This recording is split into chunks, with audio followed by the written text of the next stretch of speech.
in 2023, Hansen Robotics actually appointed a robot, Sophia, as a boardroom, watcher. What Sophia did, I have no clue, but she was there as somebody watching the boardroom. Maybe they were just recording what everybody was doing, not very clear about it. And also very interesting, another interesting note to share, for those of you who've been to San Francisco, a very interesting thing happened in May, right? Which is that in San Francisco, you can get a ride. I mean, there is no Ola or Uber. There are multiple other companies. They have ride share, and then they have autonomous taxis, right? Very, very cool autonomous taxis. They just fly all over. In May, the share of autonomous taxis in San Francisco went over the share of ride-share cabs, which means that more people actually were in an autonomous taxi in San Francisco in May. And definitely, the boards of those autonomous companies are going to be discussing, what AI has in role for their businesses and how it actually is going to be impacting them. So just thought I'd share this with you guys to actually start off, this discussion. So we are here today to understand, AI, why, it's being discussed in the boardroom. What is the value that AI is delivering for it to even be discussed in the boardroom? I mean, is there really any value that's being, that's being delivered by AI? Then, of course, we'll delve a little bit into, what are the concerns? I mean, is everything okay with AI, or are there really some concerns that people should be chatting about? And to have this discussion with us, we have these illustrious panelists. So over to you guys for a quick 30-second intro, sorry, not 30-minute. Hi, I'm Jagan Selvaraj. I have three companies, Entrance AI, InPysign AI, and Tunai AI. So if you take us before 1 year, every of our companies are .coms or .ios. So we transformed everything into AI because we feel like the change should start from us when we start pitching it to our customers. So that's my quick introduction. Yeah. Hi, I'm Aparna. I represent Manage Engine. We are a division of Zoho Corp. We've been around for about 25, close to 30 years now. I head the Enterprise Services Division. We also have a few products, 100 plus products in the SaaS world, and one of the early SaaS groomers from India. And we are certainly looking forward to another wave, riding another wave, technology wave AI. So that's about the introduction. Hey everyone, this is Manish here, representing Responsive, and I head the engineering division at Responsive. So what we do is we provide platform for enterprises to respond to any kind of a questionnaire that they get. Maybe it's an RFP or RFI, RFQ, security questionnaires, due diligence questionnaires, any kind of questionnaires that the enterprise get from their prospects or from their customers. They use our platform to respond to it effectively. And I think you all can think that saying that, okay, when AI is coming into play, the first thing everyone talks about it, okay, AI is going to respond to the question. So that's what we are doing from long time. Hello everyone. My name is Rajesh Babu Padmanabhan, go by Raj Babu.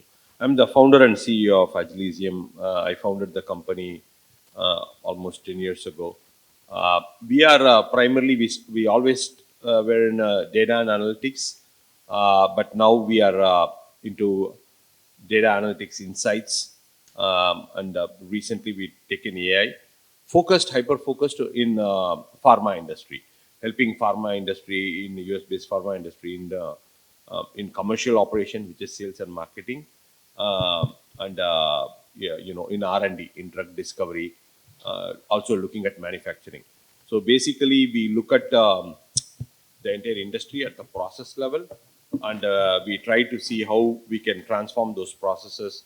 Basically, all those codes should have been written in a non-AI code. So we are looking at transforming all that into agentic AI and making it, hyper intelligent, get a lot more effectiveness and efficiency. So that's what we do. Awesome.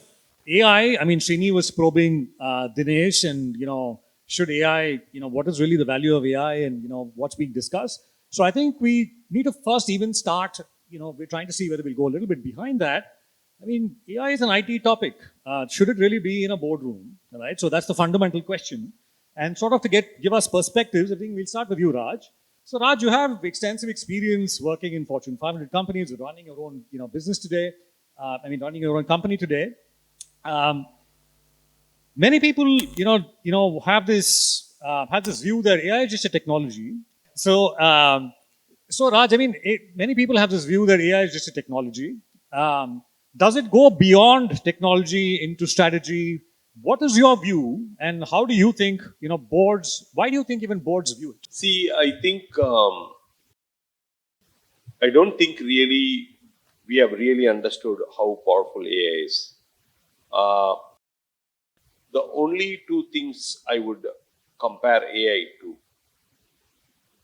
AI is for humanity as transformative as fire, wheel, and the politics of democracy, right?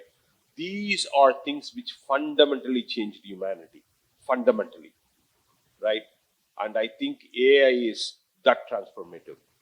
And to get the point across how transformative it is, I'll make a statement telling that knowledge is not power anymore. Knowledge is absolutely not power. We have all used to hearing knowledge is power. Knowledge is a commodity. Okay. AI has made knowledge a commodity. It's going to transform everything. And the humanity will not be as we know it with more and more AI unfolding. That's a fact. But that doesn't mean it's in a negative way. That doesn't mean it's in a negative way. I would assume mostly it's in a positive way. But the humanity is not the same as it is after fire or farming or finding the politics new way. It completely is or even language. See, it's as humans we became more intelligent with the understanding of language. Now, what we have done, it's not the AI, it's the LLM. It understands the language. It comprehends the language. We need to understand language is the operating system of human beings. And with that operating system only, we did everything we see today. Now we have given that operating system to machines. So it's going to transform, and it is our responsibility to make sure it's in our interest, right? Because still AI is a machine. It doesn't have desire yet, right? The desire is ours. So as long as we manage, we'll be fine. So now I'll come to the question what you said. I think when it transforms everything, it would be naive to think it won't transform the board. It will transform everything. The leadership the board has to pay attention to AI for multiple reasons. Their business is going to be fundamentally transformed. If they do not understand it's going to be fundamentally transformed in a serious way, they don't have a clue. They need to be, in a way, seriously to somewhat paranoid. Board has to be seriously or somewhat paranoid what AI can do for their business. So it has to be there both in their decision making and what it is in their offering to the industry. It has to be there. This is going to be, and I will tell you, if they're a little bit paranoid in a positive way and they get on it and do it, I think it is a good thing. It's a very, very, very positive thing. But do not ignore it or do not take it lightly. If you take it lightly, it will just walk over you. And it's a freight train coming. You'll be on its way. Better to get into the freight train. I do believe that, I think, Dinesh was also sharing before this, LLMs are making knowledge a commodity today. And that's actually changing a lot of things. Many of the companies that are being born today are wrappers around that knowledge, and many other things are going on. But let me quickly come into Aparna, right? So Aparna, you are from Zoho, and Zoho has about 200,000 plus customers. You guys deploy, AI in many of your products. What do you see is fundamentally different about this AI tech wave that's actually enabling, something different for your customers? Great question. Sort of roll back to the artificial intelligence term that we were talking about before. The term artificial intelligence was formed in the year 1956 or something like that. It is that old. We're talking about the technology wave today AI has been an undercurrent in a lot of our businesses for a lot of decades. It's just taken that, the media flair is because of one a simple reason, which is the consumerization of AI.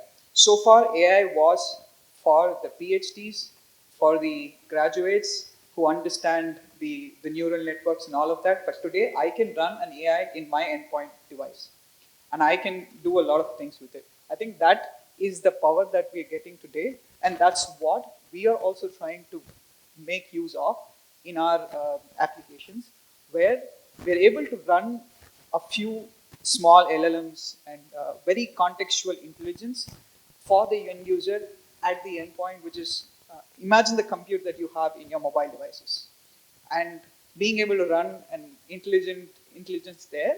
That's the leapfrog that we are trying to capitalize on, and also what the value that we will be able to provide in the next couple of years. Yeah. But Manish, next question is to you.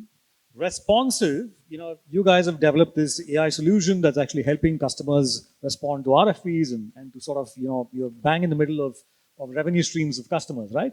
So when you guys are actually explaining to boards that you're developing this AI or deploying this AI, how do you approach it? I mean, is it a competitive essential, or is it? How do you explain this?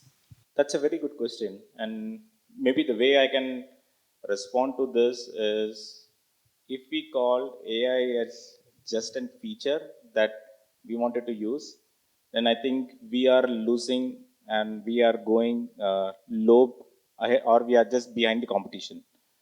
Because AI, yes, we can say it's just a feature, but it's a feature that transforms your complete business process. It can, again, we talk about the revenue. Again, when it talks about the RFP, one of the easiest way to measure is, are you winning more? Are you increasing the revenue? And that's something that we can quantize, saying that, okay, with the help of AI, you are able to respond to more number of RFPs. And because you are able to respond to more number of RFPs in an accurate manner, we are winning more. So I think winning more means that, okay, you are going ahead of the competition, and I think that's an easy conversation that to have. So yes, AI can be considered as just an add-on feature, but it's not an add-on which someone wanted to disable it, because if you disable it, you will lag behind the competition and you will be out of the market.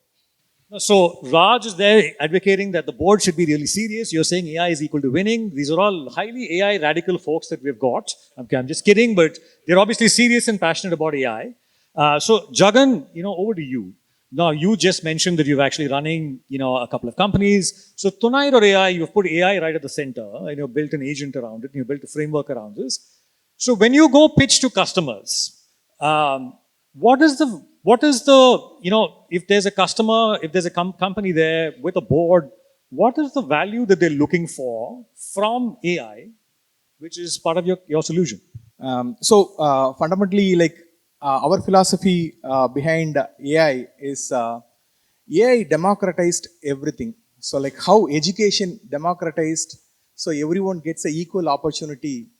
That's what our feel is. AI has democratized. So every single person company to 500,000 or 100,000 employees company can act in a same manner and approach the same opportunity. So sitting from Tamil Nadu, we can able to compete with world's largest AI companies on the enterprise opportunities. So that is because of AI. So that's what board needs to think. So with that note, the three major areas the board should consider is, one is on, they should consider AI as a strategic move, so that they should not think AI in a cost manner, rather than it's your revenue generating area. So that's how you have to think, and AI can able to help you in that. That's a one area.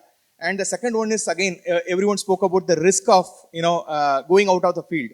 So if you are not adapting it, we will end up like how Nokia gone out of the industry, right? So that's the second one. And the third one is on your valuation side. So if we adapt AI, it can help any companies to, at least at this stage, it can help you to retain your existing employees and perform 10x out of it.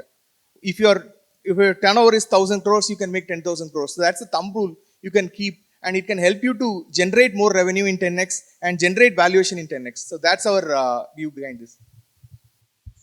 If you're going to say things like, 1,000 crores can become 10,000 with AI, we're not going to leave that question as it is. We're going to obviously delve deeper. So, what we want to know from you, Jagan, is, one part of AI, basically everybody's talking about is you can actually, you can get your employees to save a lot of time, and you can do their tasks faster. Knowledge is a commodity.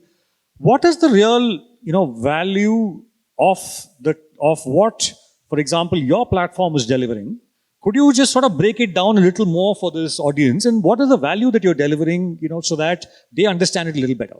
So with Tunai, we are building a second brain for any organization. So that's what we are telling. Our positioning is.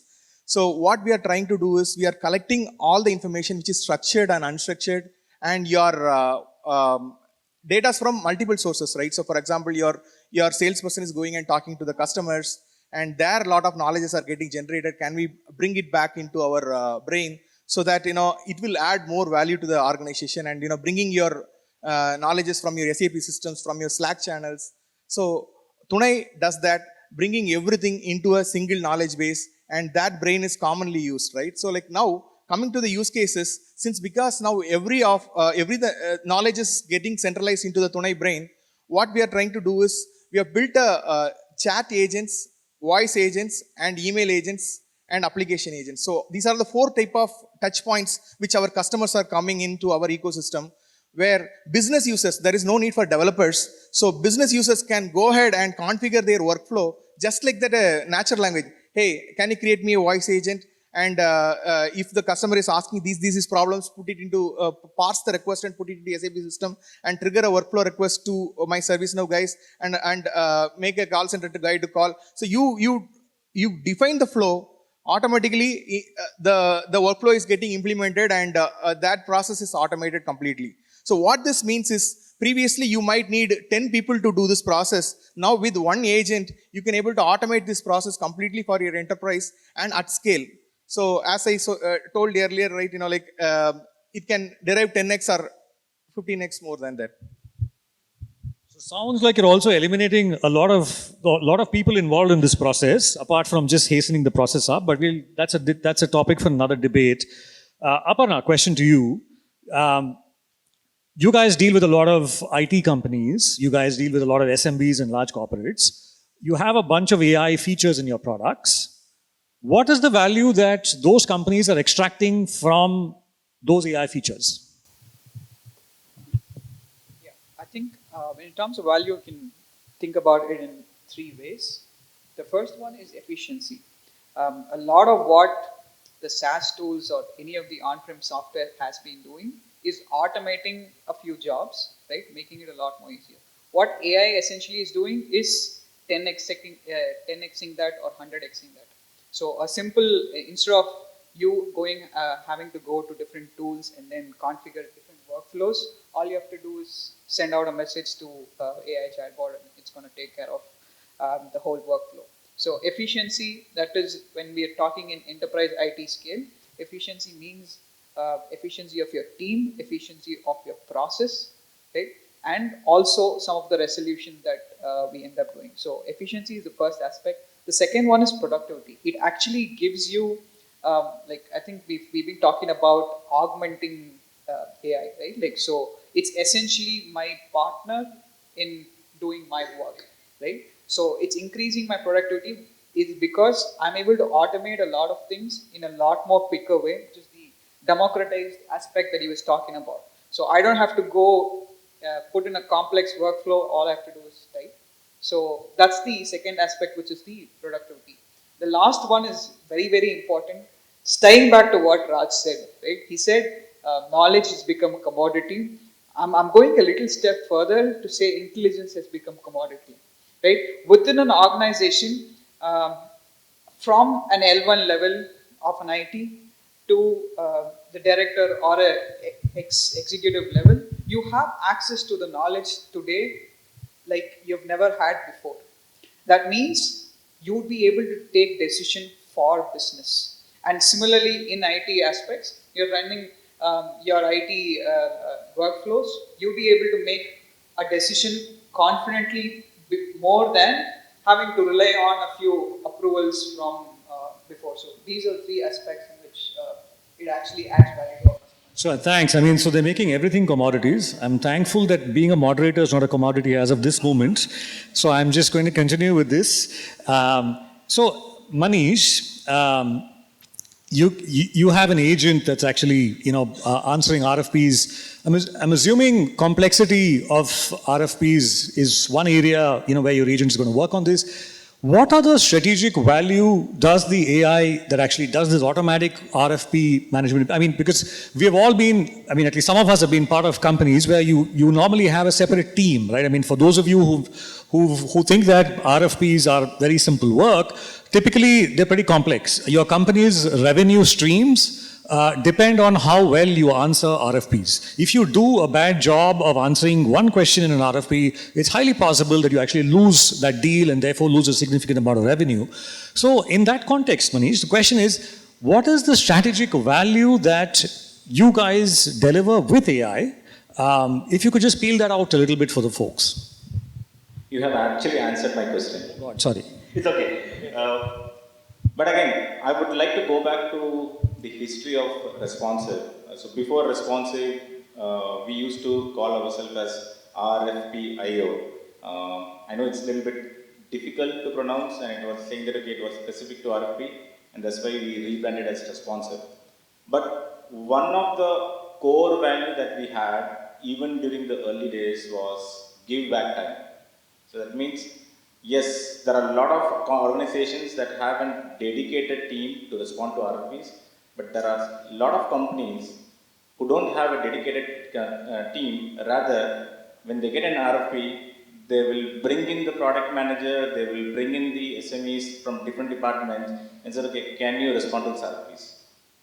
So we did the automation, and we were able to bring down the RFPs, which was done in a manual way, from 2 weeks to 1 week, even without the Gen AI. So that means with the old version of the AI which we are talking about, in the 1950s that you spoke about. With Gen AI, what we are able to do it is, from 1 week, we are able to bring to 1 day. So that's the power. So that means we are able to save the time. Again, we are not talking about that, okay, we are cutting the people. We are not talking about cutting the people, because the people is still needed.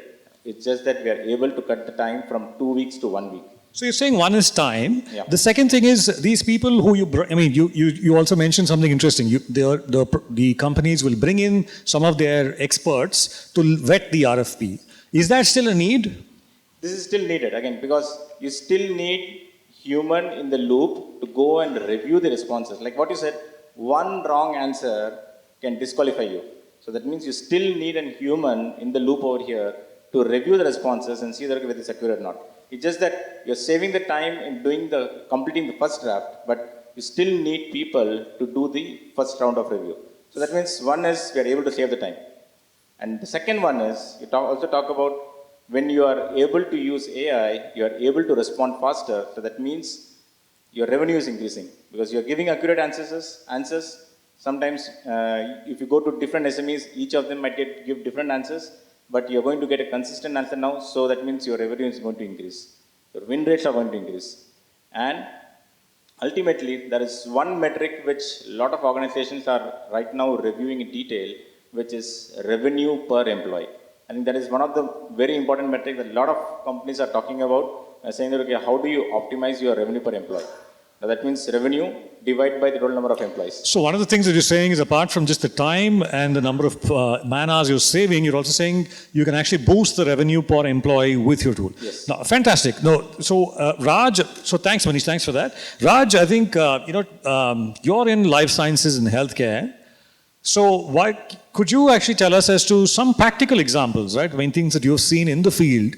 How has AI accelerated something? Has it actually saved lives? Has it really made an impact out there? Sure. Thank you. Yes, see, basically, at least there are multiple broad applications of AI that is there. but we work on three areas, value chains. One is autonomous hyper automation, and another one is insights business. Uh, and then another one is comprehension and compression. So these are the three areas we work on. So what it means is the comprehension and compression is you can go and like it's a question answer basically.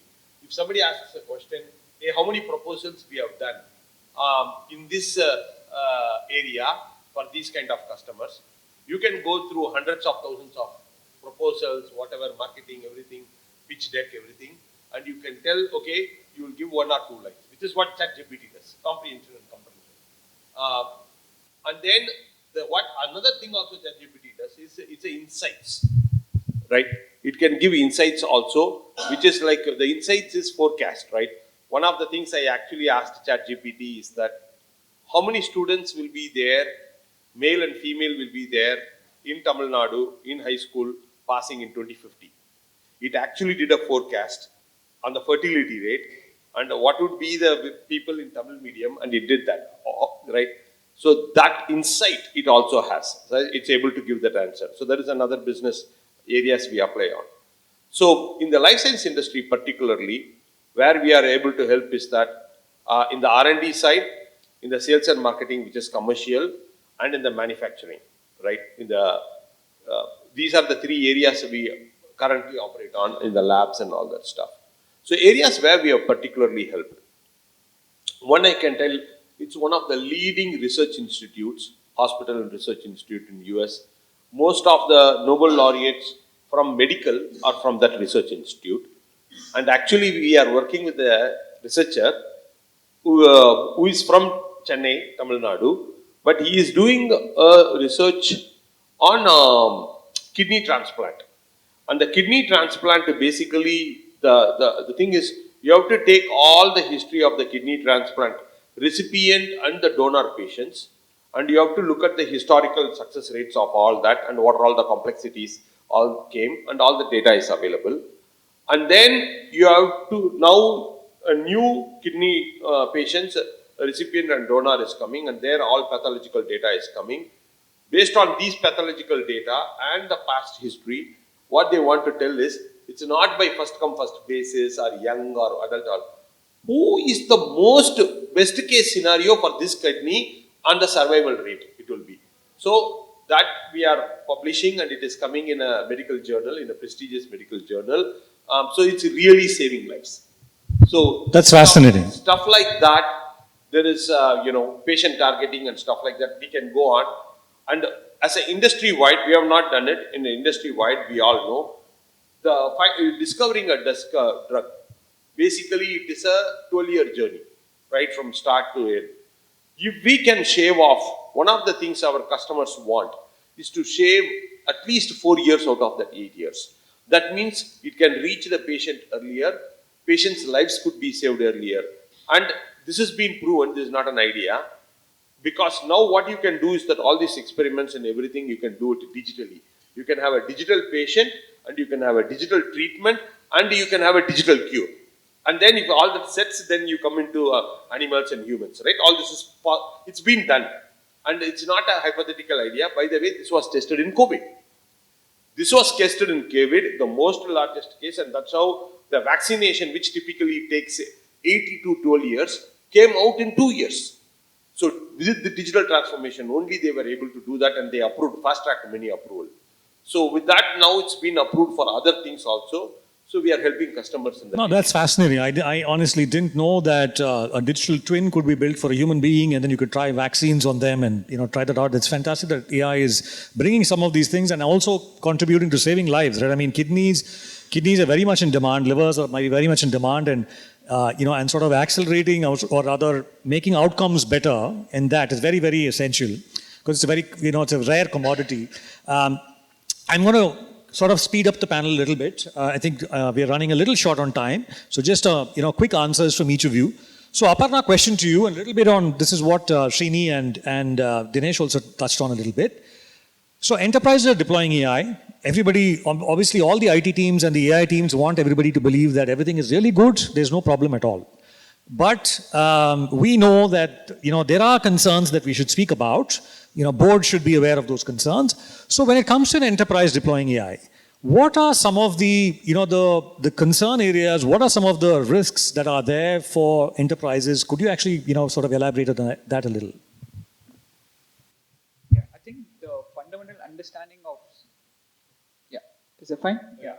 The fundamental understanding of AI itself is to say that it's probabilistic, not deterministic. Everything that humans do are deterministic. When you say probability, it's just trying to figure out what's the next best word to add, right? So that's where the risk actually comes in. It comes in a few places. When I come from a SaaS kind of a background, what tools people use tools, right?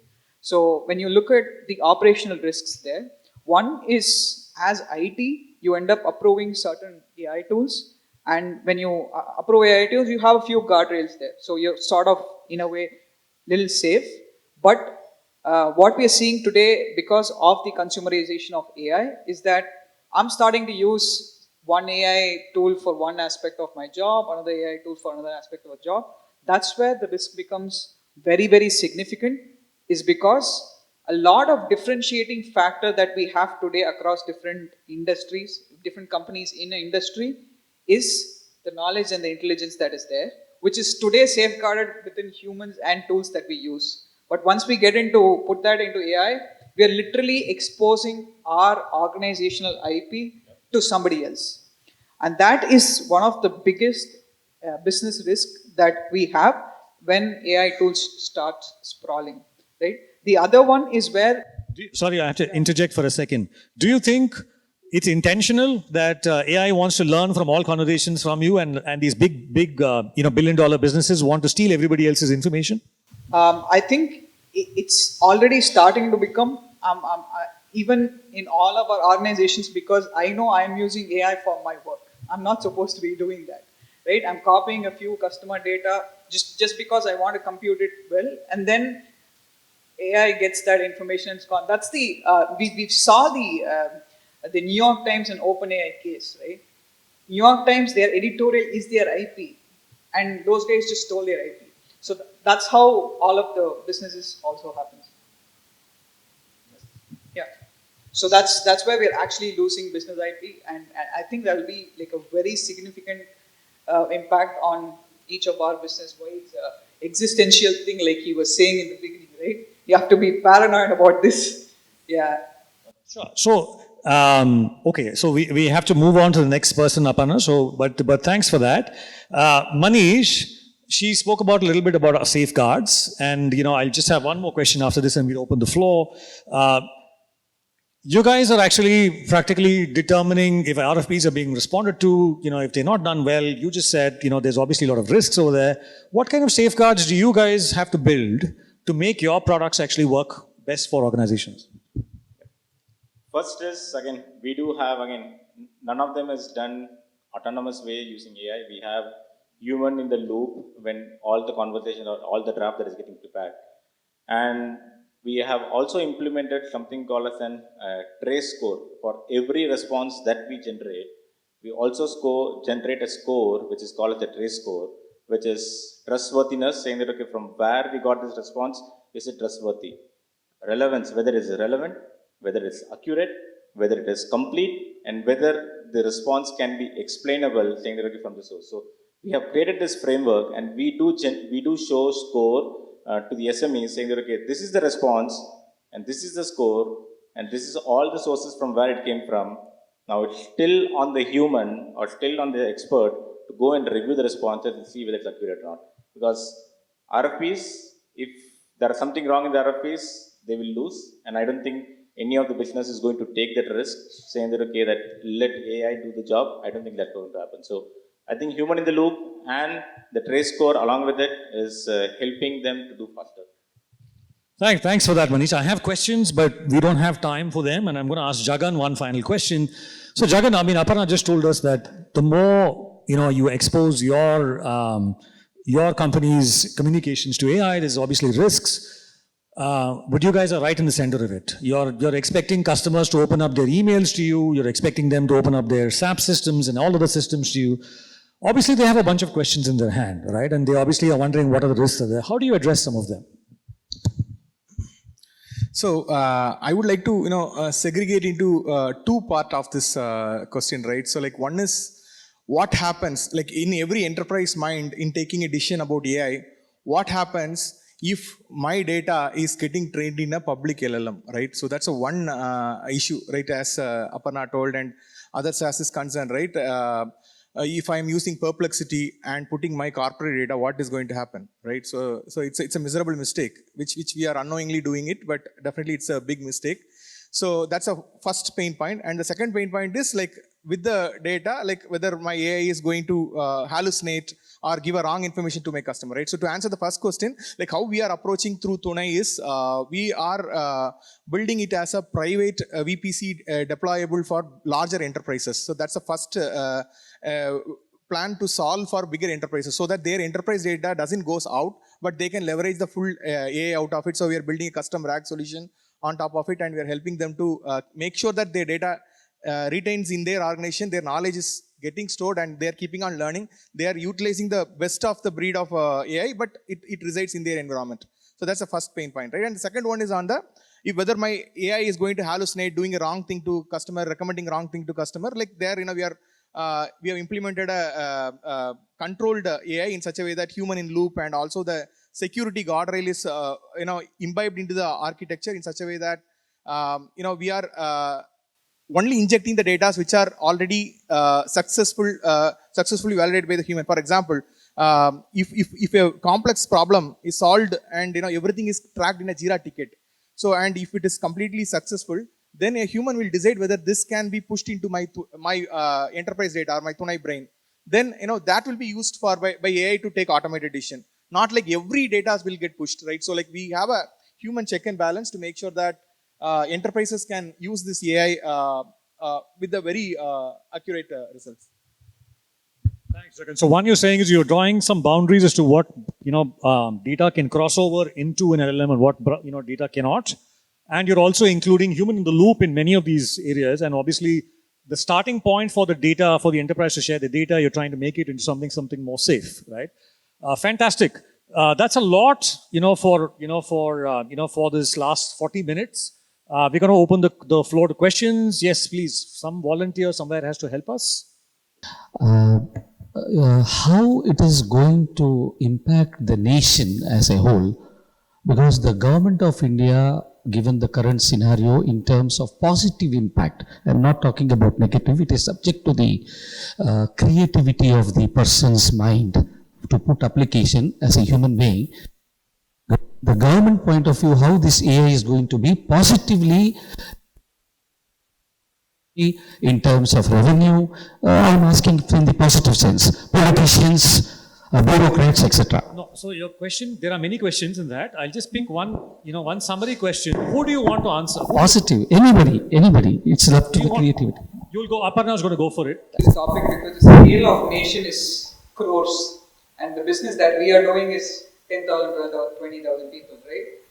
When it comes to India, the biggest advantage or the biggest impact that it can have is at the grassroots. Today, we do not have human resources who can go to the ground, any small ground, to go and say, these are the financial things that you have access to.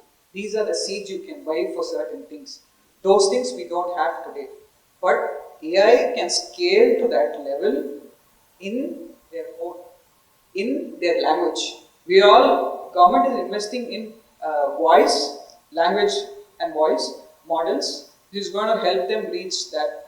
I think the impact that we're going to have across the strata of the society is going to be crazy. But national security, I'm not the right person to talk because I know that's something everybody is drawing like. You mentioned about knowledge being made as a commodity, and you're in the health science part of it as well.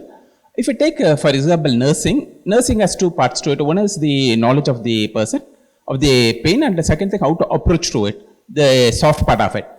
As the AI got into the sentient part of it to address that particular issue, it may be having the what the issue is, but as it got into the sentient part of it, and maybe as touch upon question to Abarna would be, you mentioned about the efficiency of AI. Is it getting translated to effectiveness also? For example, is AI may be efficient in predicting the weather, but is it effective as a predictions has gone better? And one more thing would be on the guardrails. Is it getting across the country and across all the countries, or is it only in particular patches within some companies? I do agree with Aparna previously. She said it's not just knowledge is commoditized, intelligence is commoditized. That's true, very true. And what is going to be left is really, I think, not this is which is I think the sixth sense we used to say is intelligence. That's gone, right? That's not our IP anymore, the human IP. The seventh sense, which we all so far it was very negative, is going to become our IP, which is desire. So AI at this point doesn't have desire. So I think the compassion, the desire, the love for humans to have. Humans, we do like groups, the human to human touch. I think that is what is going to kind of be the future. The engineers who have kind of built last 20, 30, 60 years are going to become commodity. Our agent is going to replace the engineers. I think it's going to be the time of philosophers and poetry people and all that stuff to come. So when you say the nurses, I think that human touch, when you are in the bed, where you need a human touch there, the feelings, the emotions, that is the part. Yes, I want you to understand AI today also is showing emotions in the communications, right? I've had my AI tell me sorry 3 times when it gave some wrong answer. But we know it's a machine, right? We do know. But when a human says that same sorry, it means a different thing. Those cannot be at this point replaced, right? And those are all the human attributes which we've been taking it for granted, right? Where the intellect part has been always given the, I would rather say the feminine part of the human, right? Which is the softer touches. I think those are going to be amplified, but all the hard intellect, which we've been giving importance, is going to be replaced by AI. So I think, we are going to learn. It's going to transform. But I think generally, what we've been taking for granted or generally in the society is being ignored. The softer parts, the art, the philosophy, the music, those are the parts which is going to be more human thing, and all the intellect part will become the machine agent thing. Let's postulate, as a teacher there, postulate every boardroom, wherever it is, happens in a sea of end users. Computing is a distant dream for them. The edge device is very powerful, time shared. Device itself is time shared. Each one licensed to permit only a handful of operations. What is it that we can do to prevent things going viral? My suggestion, are we trying out anything called simulated annealing? In case it goes.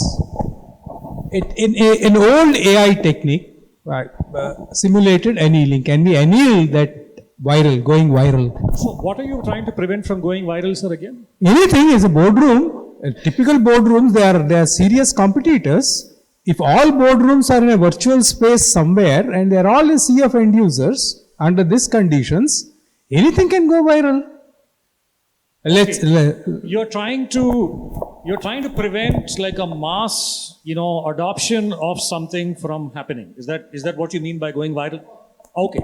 So he's asking, saying, in the age of AI, can AI be also used to prevent something, mass from being adopted or from going viral, in whatever way you think you understand it? I'm still thinking. I like the reasoning model you're using. The reasoning model here is also thinking, yes, Raj. See, I think basically, which we will be more and more talking about, right? AI, I think really we need to very seriously, sometime before it was asked here, is we need to very seriously, very soon think about guardrails for AI. I think AI, we should put circuit breakers everywhere. Every freaking place put the circuit breakers. And there has to be a layer of people who have the key for the circuit breakers. Because I am not afraid that AI the synthetic will become taking over the human. I don't think it will happen. But there is going to be a lot of rogue elements which are going to take the AI and take over the, do destruction or threat or whatever it is. So that's very much possible. So as we put this autonomous, it's becoming, we need to put circuit breakers every single place, and at a push of a button at a various level, be it town level, city level, state level, you need to put it to kill it. Otherwise, this can get viral. The companies have to think about the circuit breakers too, such as somebody was talking about, and I am a big culprit. I do put some information out there, and frankly speaking, sometimes I think I see the results later, and I think because I asked this previous question, this is the way it's behaving, right? Lot of things, and it's a serious concern it is doing, and they are learning from it. It could be not the AI. The companies who are owning this AI are learning and putting some products which can come after you. Okay, to the degree now I'm even afraid whether the cloud which went is going to come back as data centers. Because when we went with the cloud, we didn't know this serious concern that these guys can take this data and do it. Now I'm thinking maybe we should bring data centers. So all these are valid questions because concerns which we were never aware of before has come to light now. So something to think about, and definitely put guardrails and circuit in every single way. Sure. Yeah. One more thing that I want to add is you can trust humans, but I don't think anyone over here is going to trust computers, because that is something that you cannot trust. What you get from computer or what from AI, it's just your initial one. Doesn't mean that okay, it is complete, doesn't mean that okay, it is full truth. The only thing that you can do is always trust humans. Just adding to this, both the points that we are saying. So Carnegie Mellon University, some time back, created a business where there are no humans, only agents. There'll be a human resource agent, customer support agent, IT agent, and all of that. And you know what? The business didn't succeed. They were not able to run the business is because AI started taking shortcuts and started cheating the other person. And like how humans do proxy, I am there, I'm not there. They started doing the same thing. And so their efficiency was less than 30%. They were not able to produce more than that at all. And I think that's sort of an answer in that sense is yes, there have to be guardrails, but AI is simply just mimicking us and they are lazy, right? So that's how it's going to be. So thanks for that. So I think so, so as the neural, what we also do is we track, AI news across, and we sort of, for those of you who don't know what we do, just take a look at us as theneural.ai. We try and distill all this extreme explosion of AI news and then give this to you guys in videos and email newsletters to give you a counter view. While you guys said that, AI should not be trusted, just last week, there was a company in the US where the founder made an AI agent the CEO of the company because he believed that it'll actually do better than what a human being would do, right? So there are both schools of thought, but at the end of the day, please remember this, right? AI by itself, it has memory. It has a bunch of algorithms that actually sequence supposed thoughts together and, bring it out as a reasoning model. And then it arrives at decisions. Now, who sequences all these things and who trains the AI? It's actually human beings at the end who are actually, putting all these together. So there's also, so while on one side you can say that AI is great, you actually heard, Manish saying that, Manish and Raj and everybody saying that, we have to be extremely serious about AI. Boards have to be serious about AI. If they're not serious about AI, they're probably not serious about their companies. You also heard another counterpoint because of this question saying that can we trust AI or is it just going to go explode? So I think, you heard a different set of views from a wide variety of audiences, including Jagan, Aparna. So it's now, I think, for all of you to discuss and decide as to whether we really need to debate AI in the boardroom or we leave it out. Thank you.